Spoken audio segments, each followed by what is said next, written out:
બોટાદ જિલ્લામાં ગઢડા નગરપાલિકાની ચૂંટણીમાં ભાજપમાંથી દાવેદારી કરવા માટે ફોર્મ લેવા કાર્યકરોની ભીડ ઉમટી।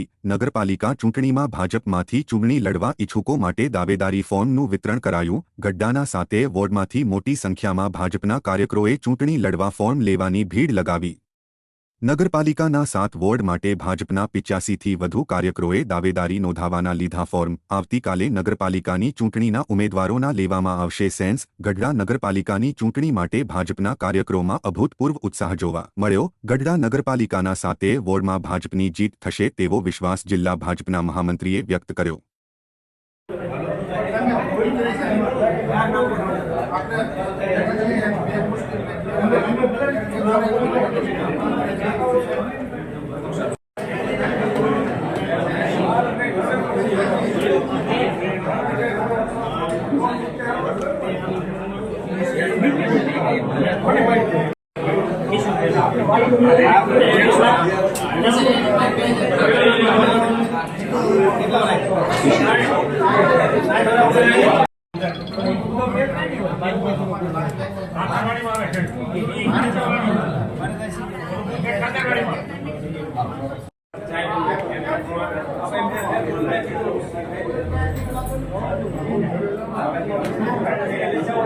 જામશંકભાઈ પરમાર બોટાદ જિલ્લા ભાજપ મહામંત્રી અને અત્યારે બોટાદ ગઢડા નગરપાલિકાના પ્રભારી તરીકેની મારી જવાબદારી। આવતીકાલે 27 તારીખે પ્રદેશે નિમણૂક કરેલા પાર્ટીના હોદ્દેદારશ્રીઓ અહીંયા ગઢડા મુકામે કોન્શિયસ લેવા માટે આવવાના છે। એના અનુસંધાને આજે અમે પાર્ટી તરફથી જે ઈચ્છુક લોકો છે જેને ચૂંટણી લડવી છે એવા કાર્યકર્તાઓને સૂચના આપતા 85 જેવા ફોર્મનું અહીંયા વિતરણ થયું છે। એટલે ઉત્સાહ ખૂબ વધારે છે અને એના કારણે અમને એવું લાગે છે કે પાર્ટી 100% 7 વોર્ડ બહુમતીથી જીતશે।